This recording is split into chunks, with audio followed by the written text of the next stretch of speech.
Hello, and welcome to another short box. I am Zeckthar, and we will be discussing the Thramas Campaign, where Lionel Johnson leads his Dark Angels against the Night Lords Legion and their primarch Konrad Curze.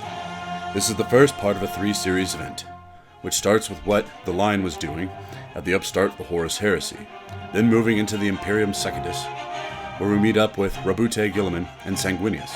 Our final box will be on the second battle at Davin, how Sanguinius made it through the rune storm, and where Lionel Johnson ended up with a crusade of vengeance. So grab a beer, sit back, relax, and enjoy. Now before Horus sprung his dark trap on the Empire of Man, he needed to plan on ways of removing dangerous pieces from the board. There were 3 among the Primarchs that stood as the most dire threats to the War Master and his betrayal. Lionel Johnson was a warrior whose only equal was the executioner of the Emperor himself, Leman Russ. L. Johnson's loyalty to the Imperium was also absolute, and the thought of having to face the Lion on the field of battle kept the War Master up many a night. Sanguinius held the awe and trust of all of his brothers, which Horus had long envied, and Rabute Guilliman possessed an army and strategic genius that could doom any rebellion if left unchecked. Horus laid plans to remove each of these from his path, the preparation in place many standard years before he would reveal his desire to rule and his traitorous deeds. Once confirmed in his position as War Master, the ultimate authority barring only the Emperor himself over the armies of the Great Crusade, Horus began to move these 3 pieces off the board. He ordered the Lion and the great majority of his forces out beyond the borders of the Imperium to wage war in the darkness, where little news of the Imperium would reach. Ever isolated from his peers, Lionel Johnson made little complaint at such task, accepting the grim duty as if it was his due, and granted Horus the time he would need to set in motion his plans.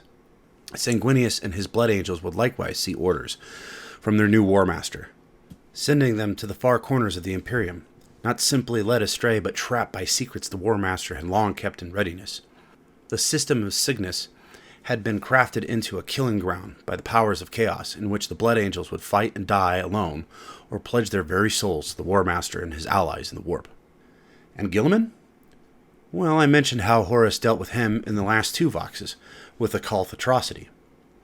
After Horus's victory on Estevan III, he summoned the rest of the traitorous Primarchs to clue them in on the rest of his plan. Horus had decided to use his favorite tactic dubbed the Spear Point, a simple concept: punch through the opposition to cut the head from the snake. His plan was to smash his way through to Holy Terra and kill his father, the Emperor.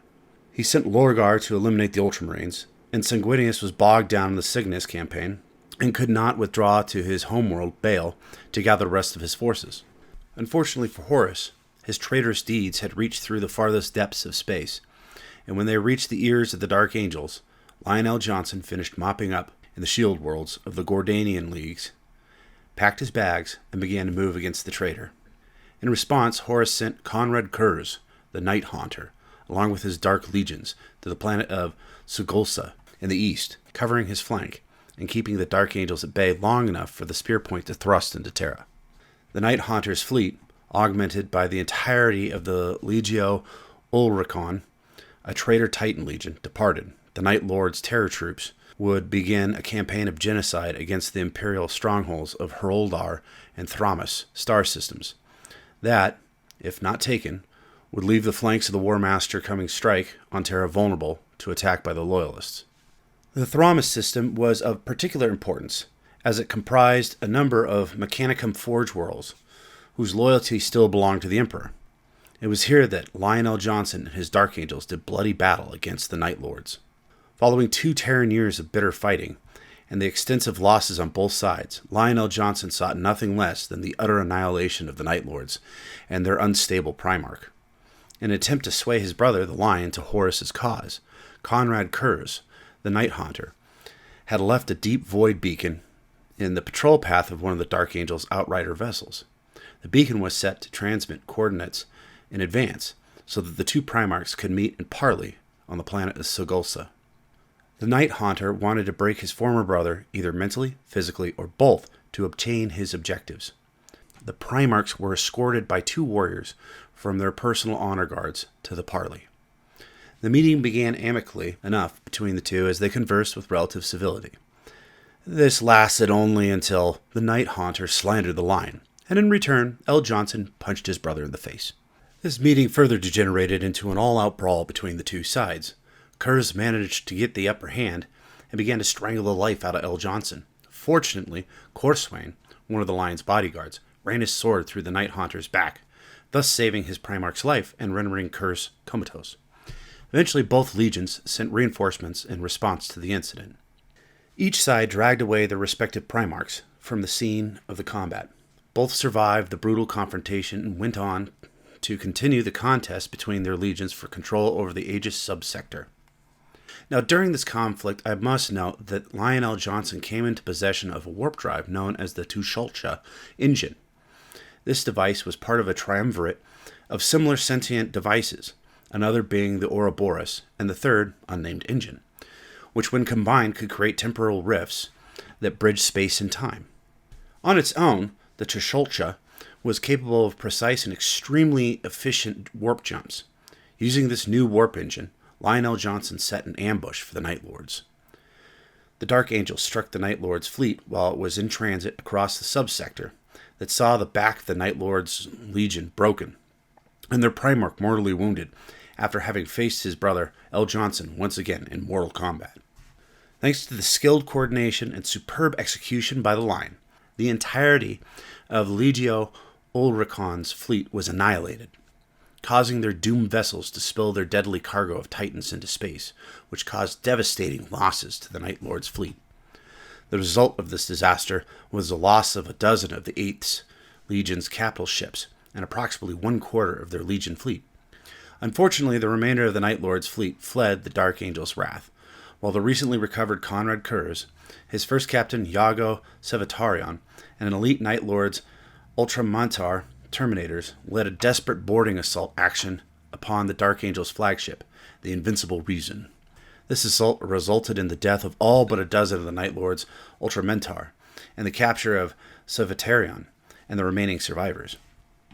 Curze fled L. Johnson's wrath, evading the Dark Angels for months, stalking the shadows within the bowels of their mighty flagship, killing every hunter-killer team sent by the Lion to hunt him down. After losing several squads of Dark Angels, the Lion himself took up the hunt for Curze, stalking him throughout the Invincible Reason for the next 16 solar weeks.